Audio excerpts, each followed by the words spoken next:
네, 안녕하십니까. 이번 시간에는 법학개론 중에 이제 민법 쪽을 중심으로 이제 수업을 진행할 건데요.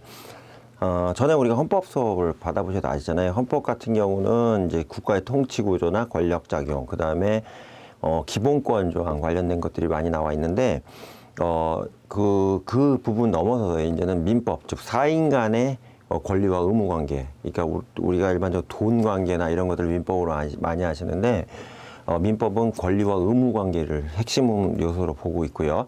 그래서 그것과 관련된 내용이 되게 방대해요, 민법 자체가. 그래서 민법 중에 총칙 규정이나 뭐 물권법, 채권법, 민사소송법 관련된 걸 좀 챕터별로 잘라가지고 수업을 간략하게 진행하겠습니다. 우리가 뭐 법무사 시험 보는 건 아니기 때문에 되게 복잡한 내용, 뭐 판례까지 갈 필요는 없을 것 같고요. 기본적으로 민법의 어떤 작동 원리, 그 다음에 이런 경우에 이런 것들이 있다. 내용만 구분하는 선에서, 그러니까 개론적 차원에서만 민법을 다뤄보도록 하겠습니다. 하지만 양이 말씀드렸다시피 엄청나게 많기 때문에 좀 각오하시고 좀 들어오셔야 되실 부분이 있어요.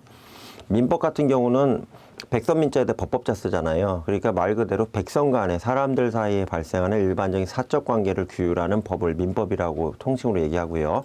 여기도 정의에 나와 있죠. 개인과 개인 사이에 발생하는 문제에 대한 법률 관계를 규정하는 사법이라고 이렇게 볼 수 있습니다. 그다음에 법을 앞에서 체계를 설명드릴 때 일반법과 특별법으로 좀 구분이 된다고 그랬잖아요. 민법은 기본 베이스에 깔리는 법인 일반법에 해당합니다. 그래서 그 법률관계에 관련된 즉 권리와 의무의 내용을 사적 관계인 내용들을 정리하는 것이 민법이다. 이렇게 이해하시면 되겠습니다. 민법의 성질이 있는데요. 첫 번째는 일반법이에요. 그러니까 특별법과 일반법 구분할 줄 아시잖아요. 그러니까 저번에 말씀드린 것 같이 형법이 일반법이면 형법의 특별법으로서 소년법이나 군형법이 따로 있다고 그랬잖아요. 마찬가지로 민법 같은 경우는 사적 개인 간의 사적 거래 관계나 계약 관계에 관련된 모든 것들을 적용하는, 그 다음에 모든 국민을 대상으로 적용하는 일반법에 해당하고요.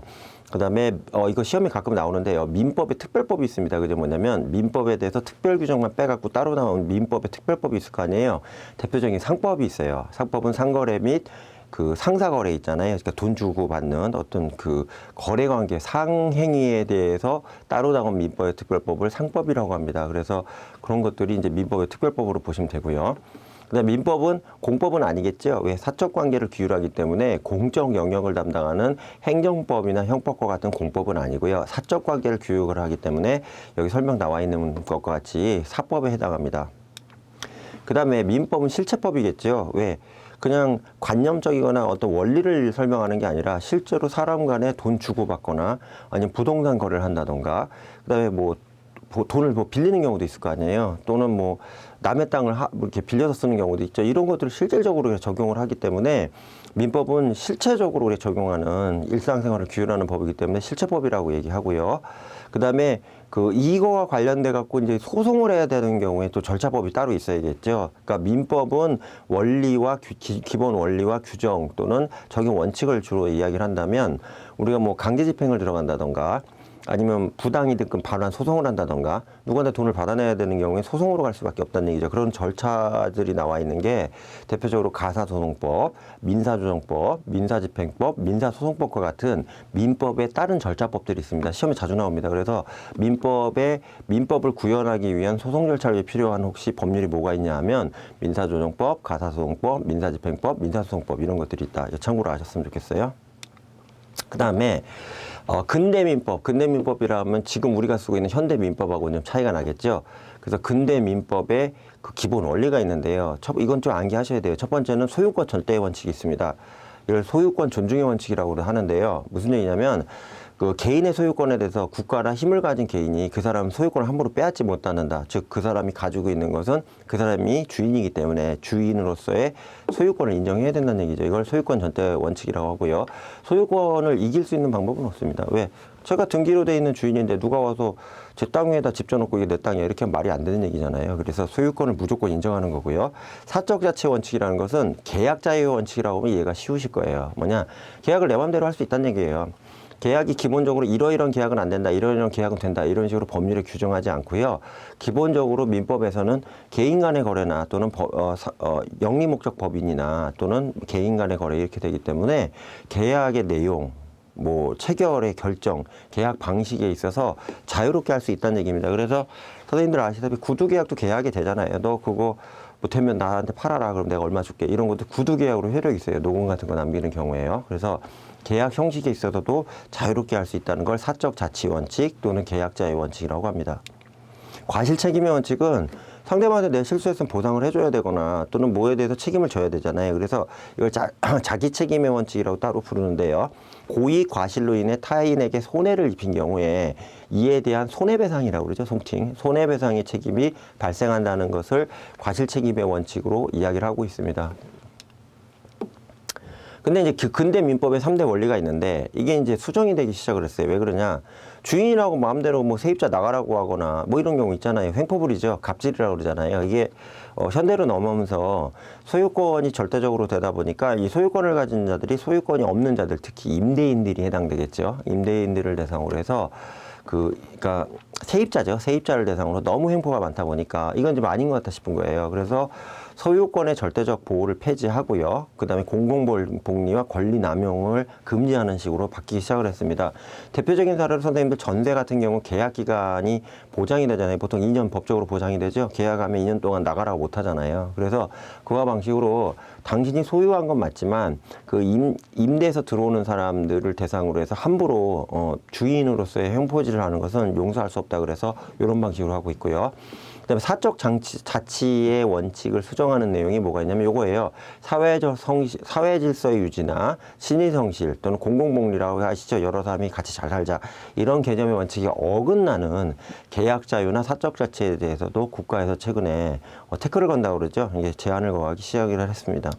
그다음에 과실 책임 원칙의 수정은 무과실 책임론을 인정하는 거예요. 즉 내가 과실은 없어요. 없는데 내가 좌우지간 그 자리에 있는 것만으로 책임을 져야 되는 경우가 있다는 얘기입니다. 무과실 책임론 같은 경우는 뒤에 사례가 나오니까 사례로 제가 설명을 드리겠습니다. 다시 한번 말씀드리지만 근대민법에서는 과실 책임의 원칙은 들어가 있었는데요. 현대민법으로 들어오면서 과실이 전혀 없는 상태에서도 문제가 발생하는 경우에 그거에 대한 책임을 지게 되는 무과실 책임론에 대해서도 현대민법에서는 인정하기 시작했다는 얘기입니다.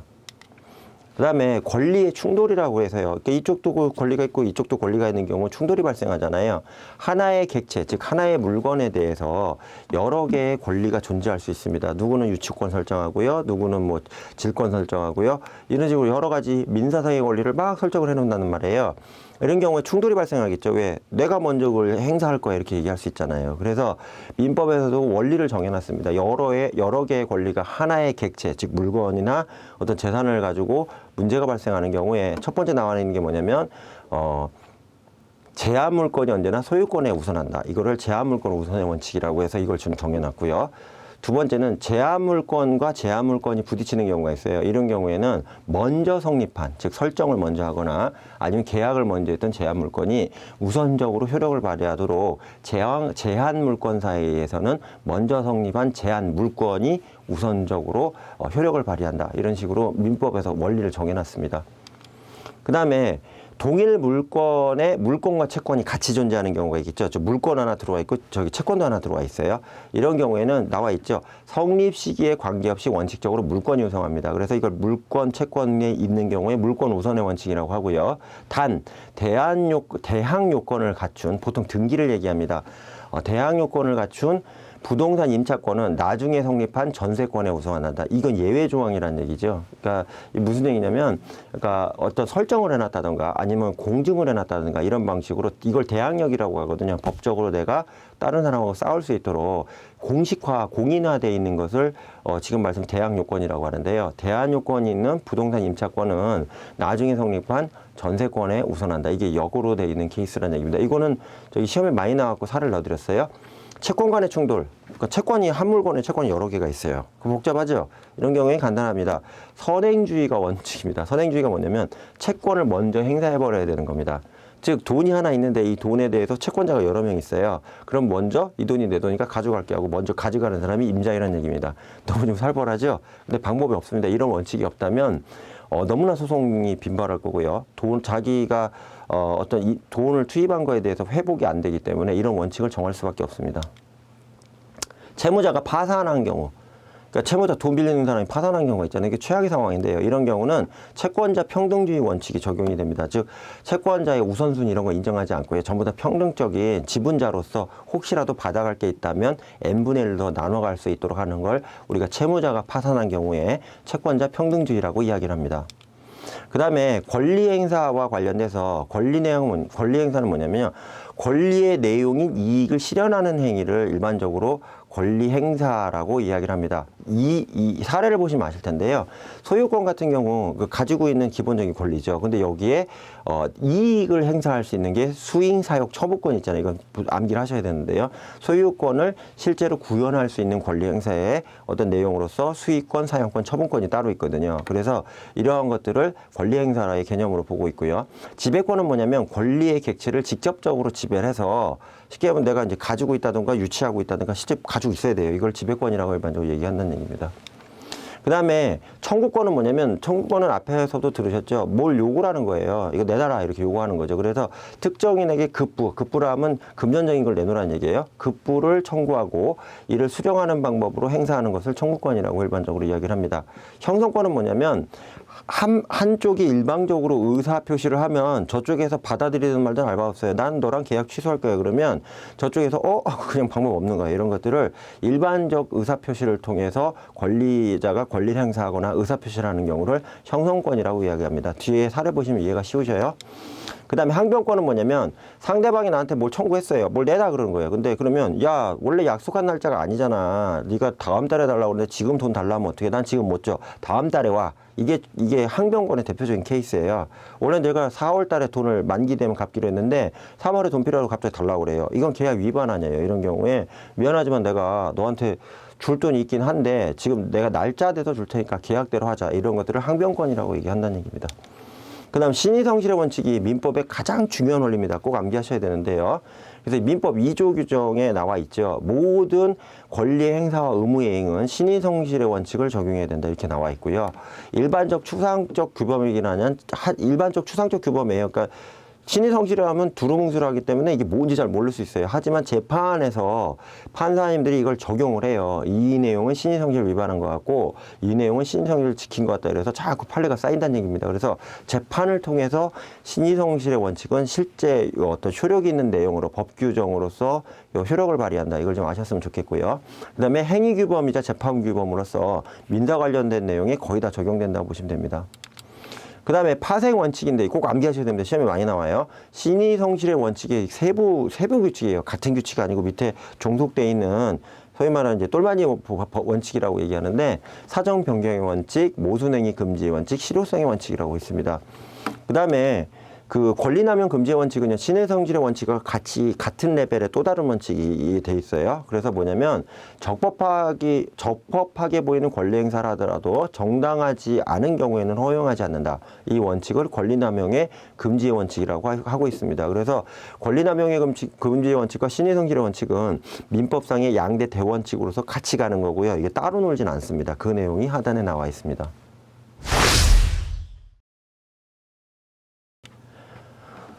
자, 그 다음에 이제 자연인에 대해서 이제 보셔야죠. 자연인과 법인에 대해서 뭐 민법 공부하신 분은 아시겠지만 처음에는 이게 당황스러운 개념 중에 하나입니다. 사람이 자연인인가? 인간이 자연인인가? 이렇게 생각할 수 있는데요.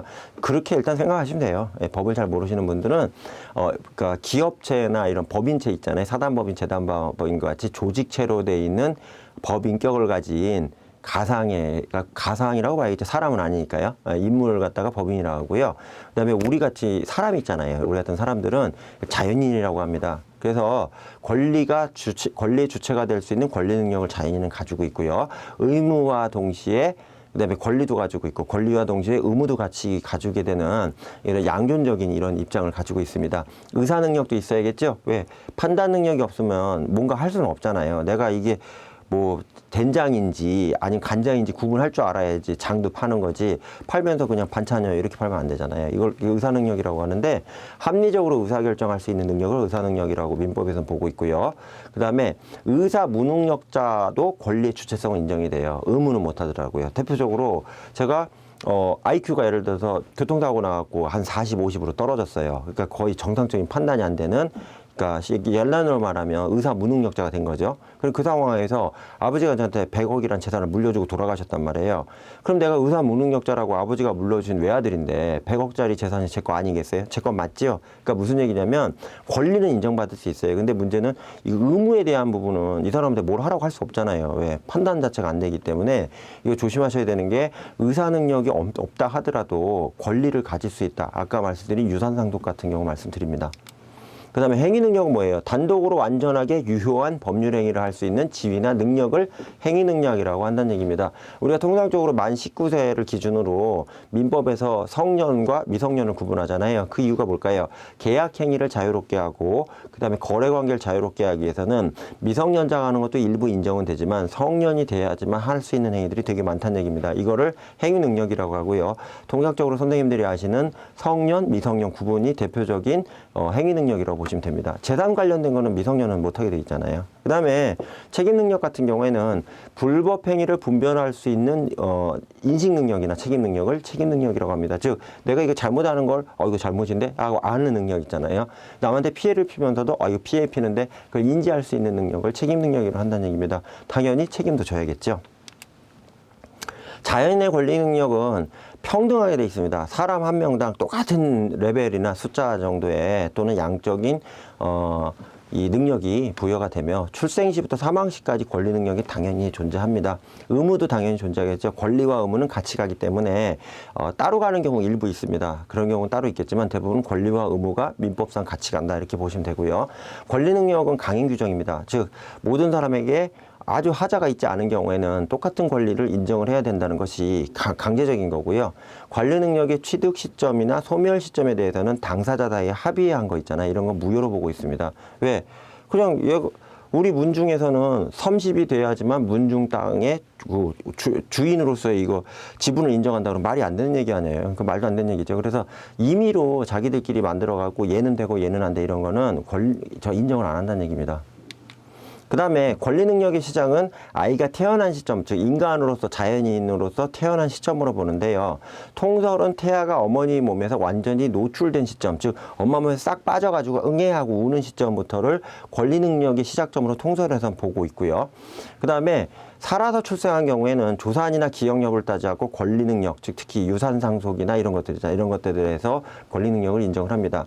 권리 능력의 종결은 돌아가시는 거겠죠. 그래서 사망을 기준으로 권리 능력이 소멸된다고 보고 있는데요. 이것도 역시 좀 어떤 게 죽은 거냐고 좀 판단 여부가 좀 복잡했습니다. 근데 통설의 경우에는 심장과 호흡이 영구적으로 다시 살아나는 게 아니고 영구적으로 정지하는 심장박동 정지서를 일반적인 민사규정에서의 권리 능력 종결, 즉 사람이 사망한 걸로 단정을 하는 이런 기준으로 보고 있습니다.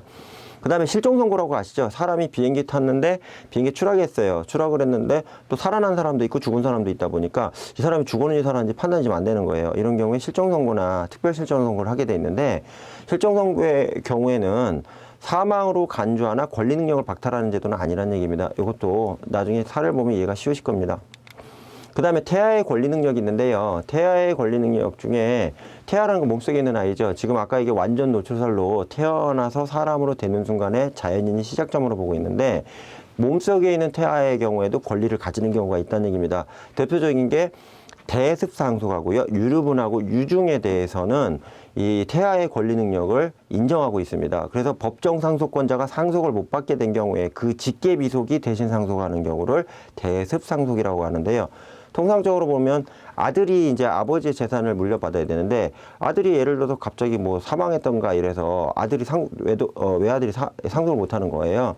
그러면 그 밑에 직계 비속이 누가 있어요? 그것도 자녀가 있겠죠. 그러니까 손주죠. 손주한테 바로 점프하고 넘어가는 것을 대습상속이라고 하고요.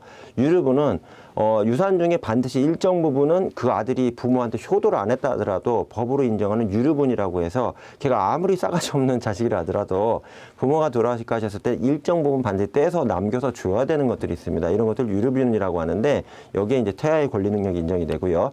유증은 유언에 따라서 재산을 무상으로 물려주는 걸 우리가 일반적으로 유언에 의한 증여라고 해서 유증이라고 하는데요. 이 경우에도 태아의 권리 능력이 인정이 된다는 얘기입니다. 이거 암기하셔야 돼요.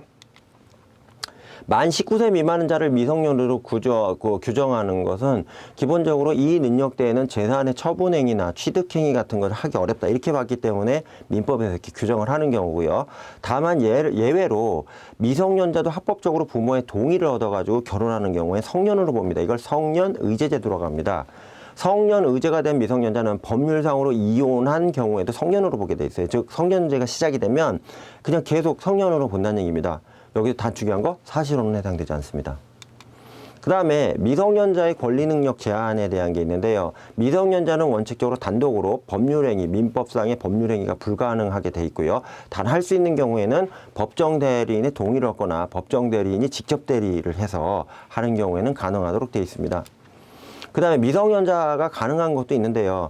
권리만을 얻거나 의무만을 면하는 행위에 대해서는 미성년자도 가능하도록 되어 있습니다. 대표적인 게 부담 없는 증여, 채무의 면제, 부양료 청구 같은 경우는 미성년자도 할 수 있고요. 처분이 허락된 재산의 처분 행위에 대해서도 미성년자이지만 가능하도록 되어 있습니다. 범위를 정하여 처분을 할 수 있도록 정리가 된 경우에는 미성년자도 재산 처분을 할 수 있는데 포괄적 처분, 즉 몽뚱그려서 다 처분하는 것은 미성년자 스스로 못하도록 되어 있습니다. 그 다음에 영업의 허락을 받은 경우 일부의 그러니까 뭐 예를 들어서 미성년자라고 해서 뭐 사업을 안 할 수 없잖아요. 그래서 영업을 할 수 있도록 특정해서 정리가 된 경우에는 할 수도 있어요. 왜 고등학생이나 중학생 중에 홈쇼핑하는 친구들도 있잖아요. 이런 경우는 허가를 받아갖고 이 정도는 해도 된다고 하는 경우에는 가능하다는 얘기입니다. 대리행위 같은 경우는 미성년자도 대리행위가 단독으로 가능하도록 이렇게 좀 정리되어 있습니다. 그 다음에 임금 청구권에 대해서도 미성년자 인정을 합니다. 왜? 내가 아르바이트를 했는데 돈을 안 줘요. 미성년자라고 해서 청구권 없으면 안 되잖아요. 그럼 전부 다 불법으로 돈 못 받는 상황이 발생할 수 있잖아요. 그래서 아르바이트 하는 청소년도 많기 때문에 이 미성년자에 대해서도 단독으로 임금을 청구할 수 있고요. 이게 안 되는 경우는 고용노동청에서도 관리를 해줍니다. 그 다음에 피성년 후견인은 미성년자를 대상으로 후견을 해주는 경우 말고요. 피성년 후견은 그러니까 정신적 제약으로 해서 성년입니다. 그러니까 미성년자가 아니고 성년자가 됐는데요. 정신적으로 좀 미약하거나 내가 판단 능력이 떨어지는 경우에 후견인을 지정을 해갖고 이분을 통해서 그 판단 능력이 떨어지는 분에 관련된 법률 행위를 할 수가 있다는 얘기입니다. 그래서 법정 대리인이 이제 정해져 갖고 하게 돼 있는데요. 법정 피성년, 그러니까 성년 후견인 같은 경우에는 동의권은 없고 대리권만 존재하도록 이렇게 돼 있습니다. 미성년자는 어떻게 해요? 동의권이 있죠. 자식 이거 해도 돼요? 그럼 해라 마라 결정할 수 있는 동의권 있잖아요. 근데 성년을 대상으로 한 대리인은 아버지 어머니랑 틀려갖고요. 친권자랑 틀려서 동의권에 대해서는 존재하지 않습니다. 그 다음에 비한정 후견인은 옛날 한정치산자라고 얘기한 거 이름이 좀 바뀌었어요. 그래서 비한정 후견인으로 한정치산자가 바뀌었고요. 이들을 대상으로 후견을 해주는 분을 한정 후견인이라고 합니다. 그래서 다만 이제 피한정 후견인, 즉 다시 말해서 의사 능력이 좀 박약하신 분들, 좀 약간 부족하신 분들은 자기가 일상생활을 할 수는 있어요. 할 수 있기 때문에 무조건 다 취소나 무효 이렇게 되는 게 아니고요. 유효한 법률 행위가 충분히 가능할 수도 있고요. 특히 자기 일상생활에 관련된 물건을 뭐 구매한다던가 음식값을 지불한다던가 이런 행위에 대해서는 단독으로도 할 수 있도록 이렇게 돼 있습니다. 그 다음에 제한 능력자의 상대방 보호 제도가 있는데요. 이쪽이 이제 피성년 후견인이나 또는 피성년 후견인이나 피한정 후견인이에요. 그러니까 지적 능력이나 의사 판단력이 떨어지는 사람이 뭘 했을 때, 그 다음 문제는 뭐냐면 상대방이 이 사람이 멀쩡한 줄 알고 계약을 했을 거 아니에요. 근데 나중에 보니까 이 사람이 약간 판단력이 떨어지네 이러면 이게 황당한 상황이 발생한다는 얘기입니다. 그래서 제한 능력자와 거래한 상대방을 보호하기 위해서 민법에서는, 즉 제가 제한 능력자면 저 상대방 있잖아요. 상대방을 대상으로 해서 확립을 촉구할 권리, 정확하게 그 의사가 맞아? 진짜 하는 거 맞아? 확립을 촉구할 권리가 있고요. 철회권, 못하겠어. 이쪽이 제한자니까 난 너랑 거래 못하겠다는 철회권, 거절권 안 돼요. 이쪽이 제한 능력자이기 때문에 거래하면 안 돼요. 그 다음에 취소권의 배제와 같은 특수한 보호제도를 민법, 민사규정에 개별적으로 많이 규정해 놓고 있습니다. 좀 이게 쉽게 이해가 되셨죠? 자, 이제 마지막으로 이 주소와 실종 선고 사망에 대한 거, 자연인에 관련된 거예요. 이걸 좀 설명드릴 건데, 우리가 주소라면 일반적으로 제가 사는데 뭐 몇 번지이고 뭐 무슨 로 몇 이런 거 있잖아요. 이런 걸 얘기하셨잖아요. 근데 여기서 민법상의 주소는 별개 문제입니다. 이건 법률 효력을 발휘하기 위해서 주소라는 게 대단히 중요합니다. 그래서 이 사람이 법률적으로 정리가 돼서 거기에 산다고 정확하게 법적으로 명기가 되는 데를 일반적으로 주소라고 하고요. 이 주소가 가지는 효력이나 법률상 관계상 내용이 되게 많습니다. 주소의 특성이 있는데요. 첫 번째는 실질주의로서요. 실질적 관계에서 주소를 실질주의라고 얘기합니다. 실질적 관계에 의한 주소를. 이게 뭐냐면 쉽게 보면 내가 사는 데 있잖아요. 사는 데를 주소지로 등록할 수 있다는 얘기입니다. 그러니까 내 집이 아니어도, 내 소유가 된 데가 아니어도 내가 혹시라도 공사나 또는 장기간 파견을 통해서 서울에 있던 분이 전라도 광주 가서 일하실 수 있잖아요. 그럼 거기도 실질적으로 그 사람이 거기 사는 데이기 때문에 장기적으로 거길 주소로 옮길 수가 있다는 얘기입니다. 객관주의는 뭐냐면 정주 사실과 의사가 동시에 요구되는 주관주의가 아닌 그 민법의 사실만으로 주소를 정하는 객관주의를 얘기를 합니다. 그러니까 이게 뭐냐면 이거 살든 안 살든 그 실질주의는 제가 말씀드렸다시피 옮길 수 있는 전제 조건이 뭐냐면 내가 실제 살고 있는 데거든요. 그러니까 실제로 살고 있으면서 거기 계속 한두 달이나 계속 살 거기 때문에 여기를 주소로 인정할 수가 있는데, 객관주의는 뭐냐면 그게 아니라 딱 말뚝 박아놓고요. 이 사람이 딴 데 돌아다니더라도 일단 말뚝 박아놓은 데가 있으면 그 말뚝 박아놓은 데만 주소로 보는 걸 객관주의라고 한다는 얘기입니다. 그 다음에 복수주의 같은 경우는 뭐냐면 두 개의 입장을 동시에 인정하는 것을 복수주의라고 하는데요. 다시 한번 말씀드리지만 우리나라는 정주의 사실과 의사, 계속 거기에 살 의사가 동시에 있는 실질주의를 우리는 채택을 하고 있고요. 객관주의는 채택하지 않습니다. 왜? 주소지가 허위로 기재될 가능성이 있어요. 그냥 딱 말뚝 박아놓고 자기는 딴 데가 막 살아도 되기 때문에 우리는 그 사람이 실제로 거주하는 데와 그 계속 거주할 의사에 대해서 이걸 기준으로 많이 봅니다. 그 다음에 거소라는 것은 주소보다 좀 밑에 단계 개념이에요. 그러니까 주소보다는 밀접도가 떨어지지만 상당 기간 계속 거주한 장소를 주소의 하위 개념이 거소로 보고 있고요. 주소가 없는 사람도 있잖아요. 근데 이 사람은 어디 분명히 살아요. 근데 남의 집에 얹혀 살아요. 이런 경우가 거소가 될 수 있겠죠. 이런 경우에 그 사람한테 뭘 보내야 되잖아요. 법률적으로 뭐 등기를 보낸다든가 내용 증명을 보낸다든가 뭐 최고권을 행사를 하게 돼 있으면 그 받는 사람이 뭐가 있어야 될 거 아니에요. 그래서 국내에 주소가 없는 경우엔 거소를 주소로 본다고 나와 있잖아요. 그래서 거소가 주소를 보충한다는 원리로 해당이 되는데, 이거 왜 그러냐면 이 주소가 없는 경우가 생각보다 많기 때문에 이런 경우에 그 사람이 거기 분명히 있거든요. 있는 경우에는 남의 주소라더라도 거소로서 어떤 서류를 보낸다든가 법률 효과를 할 수 있다는 얘기입니다.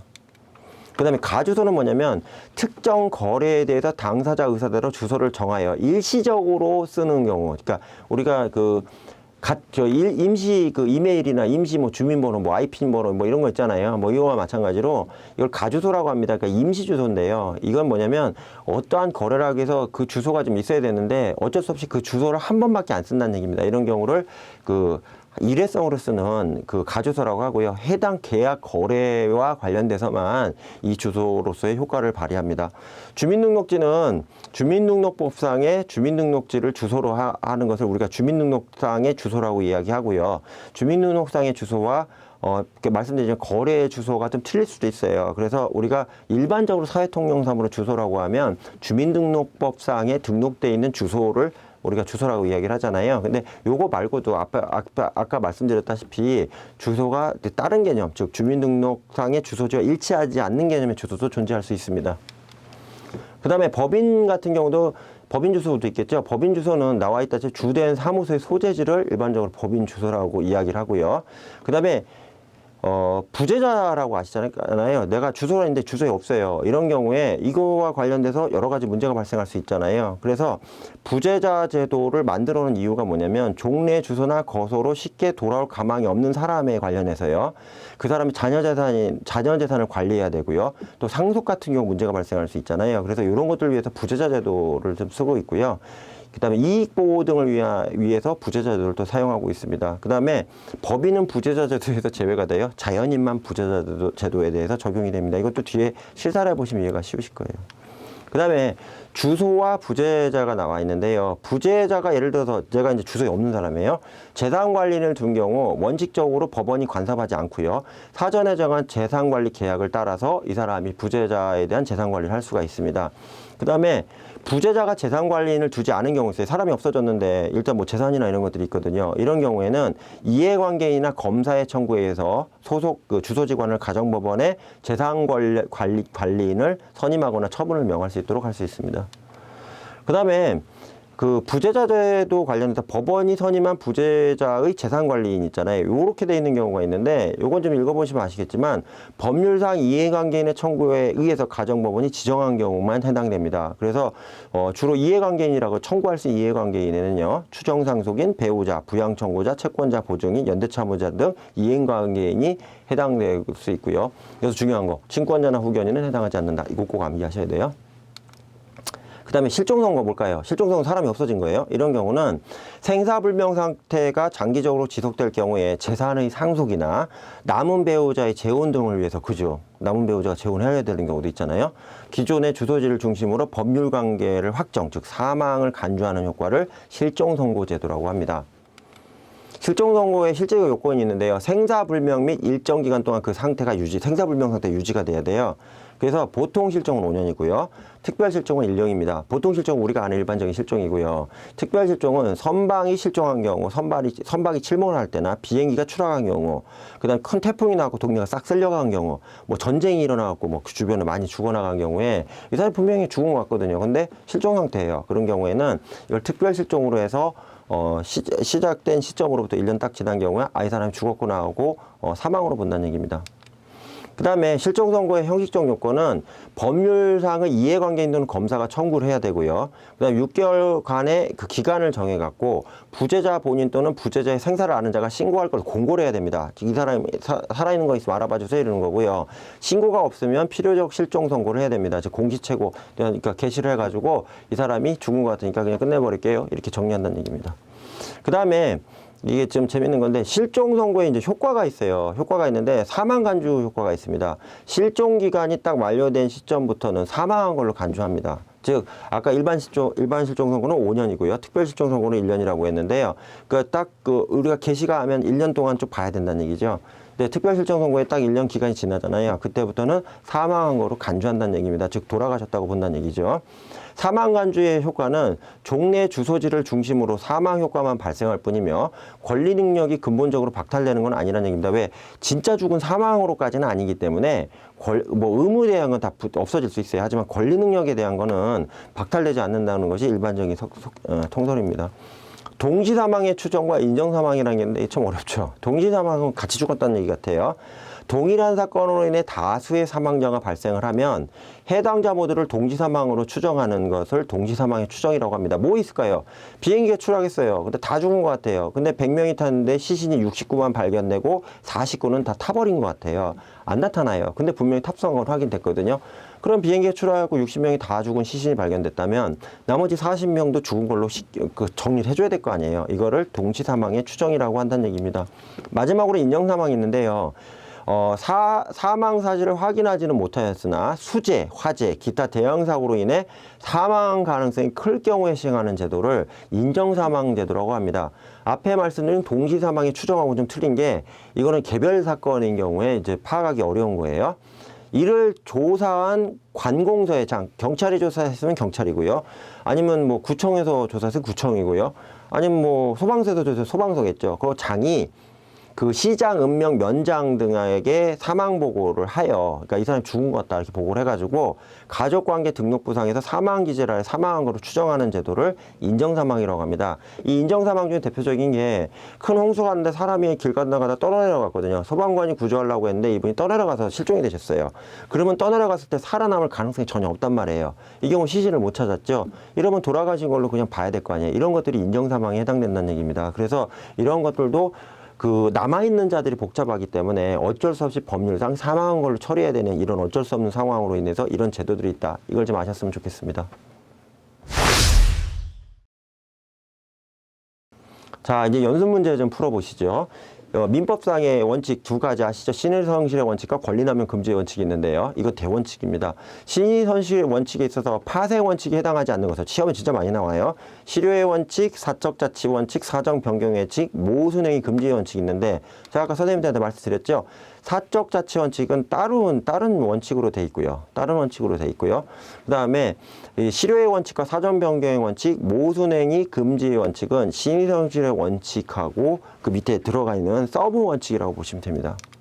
민법상 미성년자 제도에 대한 설명으로 적정하라 하지 않은 것은 우리나라 민법은 만 19세 미만을 미성년자로 보고 있다. 그 다음에 성년 의제의 경우 사실혼은 해당되지 않으며 법률혼만 인정된다. 다 아시는 내용 같아요.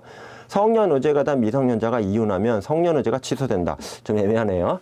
채무의 면제 같은 의무를 면하는 행위는 미성년자 단독으로 가능하다. 이런 얘기 해드린 것 같아요. 몇 번이죠? 다지요. 예. 성년 의제가 그러니까 성년 의제란 건 부모님의 동의를 얻어서 합법적으로 결혼한 미성년자가 있는데 이들이 결혼하는 순간에는 성년으로 의제가 된다. 즉 성년으로 간주한다 이런 뜻 아니에요. 이렇게 간주하다가 혹시라도 이 미성년인 부부가 이혼하는 경우에 다시 미성년자로 백하냐. 그렇지 않다는 얘기입니다. 성년으로 계속 본다는 얘기입니다. 민법상 주소제도에 대한 설명으로 옳지 않은 것은 주소 계속 말씀드렸죠. 선생님들 하시는 주민등록상의 주소를 얘기하는 게 아니에요. 법률행위를 하기 위한 민법상의 주소는 다른 개념이 있다는 얘기입니다. 특정 법률행위에 대해서만 사용하는 가주소도 인정한다. 가주소가 있나 봐요. 주소를 알기 어려운 경우에는 거소를 주소로 본다. 이것도 들은 것 같아요. 국내에 주소가 없는 사람에 대해서는 국내의 거소를 주소로 본다. 이것도 본 것 같죠. 민법상 주소는 2개 이상 될 수 없다. 정확히 말씀드리면 라예요. 민법상의 주소에 대해서는 우리나라 복수주의를 채택하고 있어요. 그래서 주소가 2개 이상일 수 있어요. 자, 이제 민법의 1장의 자연인과 민법의 기본 원칙에 대해서 설명을 좀 드렸는데요. 결론을 말씀드리면 기본적으로 소유권 절대 원칙, 사적 자치 원칙, 과실책임의 원칙이 있는데요. 이게 이제 근대 민법의 기본 원리고요. 이게 수정이 좀 됐다는 부분을 이해하셨으면 좋겠고요. 그 다음에 권리행사에 관련해서 그 권리행사라는 것은 어떠한 권리가 있을 때 권리의 서브로 있잖아요. 밑에 하위 개념으로서 실익을 챙길 수 있는 이런 것들을 권리행사라고 합니다. 그래서 소유권 같은 경우 대표적으로 말씀드렸죠. 소유권 같은 경우에는 사용수익 처분 이런 것들이 이제 권리행사라고 해당이 될 수 있고요. 그 다음에 신의성실의 원칙은 민법의 2조 규정이 되어 있는 아주 기본적인 원칙으로서 반드시 우리가 알아야 되는 거고요. 그 다음에 신의성실의 원칙과 같이 떠 있는 것으로 권리남용 금지가 있다. 이렇게 말씀드렸습니다. 그 다음에 자연인의 권리 능력에 관련해서 앞에 설명 쭉 드렸는데요. 특히 사망과 관련된 부분에 대해서 시험에 많이 나오니까 주의하실 필요가 있고요. 그 다음에 부재자제도 있잖아요. 이거는 부재자는 그 주소에 사람이 없는 거예요. 이런 경우에 어떤 방식으로 부재자를 운영하는지도 한번 보실 필요가 있습니다. 그 다음에 실종선고 및 동시사망의 추정, 인정사망 같은 경우도 설명을 드렸기 때문에 더 설명은 안 드릴 건데요. 이제 구분을 하셔갖고 어떤 케이스별로 적용하시는지를 알 필요가 있다고 생각을 합니다. 수고하셨습니다.